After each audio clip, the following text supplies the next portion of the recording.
Hola muchachos. Hey, today, this video we're going to talk about some verbs that are like gustar.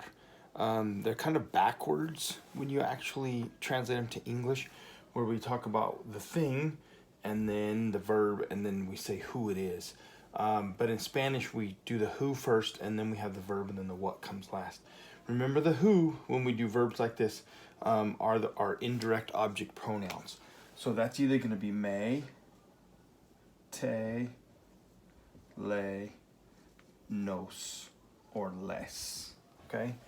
And so those we will switch off depending on who it is, okay? And I was gonna write this on the other side, but let me write it right next to there. I'll do the verb next.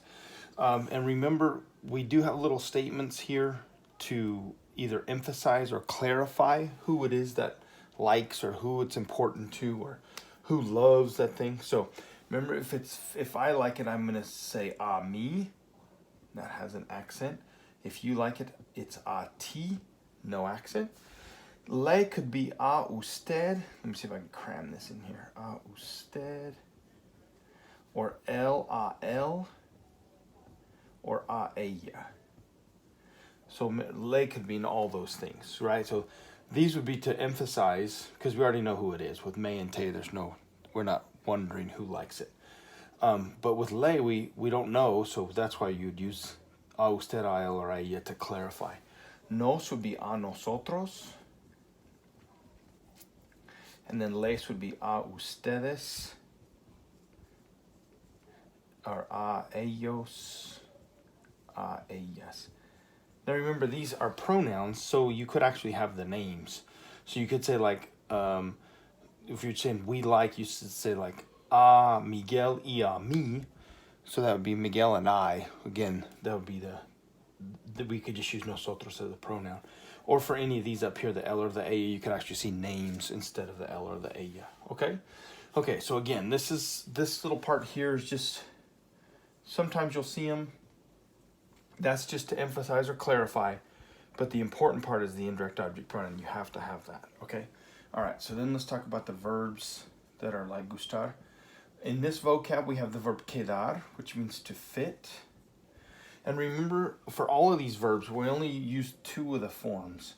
So we're going to, like gustar, we use gusta and gustan. For quedar, you use queda and quedan. Okay? And remember, let me draw a little squiggly red line here, because these two parts of the sentence are separated, right? This does not influence this. So once we figure out who it is, we fill in, we pick our indirect object pronoun, and we can clarify or emphasize if we want to, okay? And then this part, whether we pick queda or quedan, is independent of what we do over here, okay? So who it is not, doesn't influence the form of the verb we pick. Remember, the whatever comes next will decide if we do queda or quedan.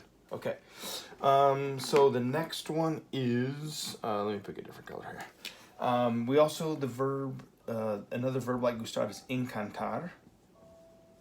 And that's like, if you look on a scale of like or up to love, this is the next one. So gustar is like, then encantar is really like.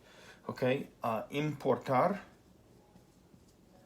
that's to be important. Like, oh, is this important to you? Is it important to me? Okay. And then interesar. Does this interest you? Okay. And then we would finish it off with the what.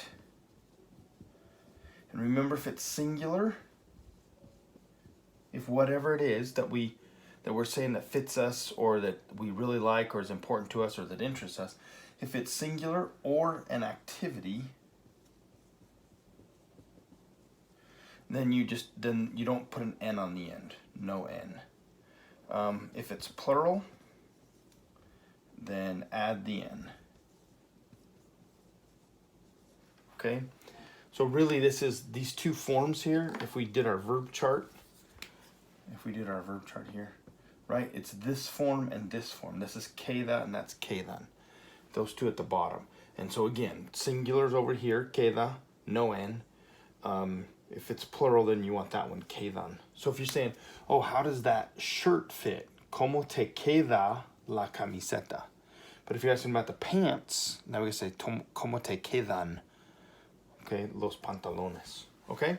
So again, verbs are dependent on what it is, singular, plural, this depends on which form.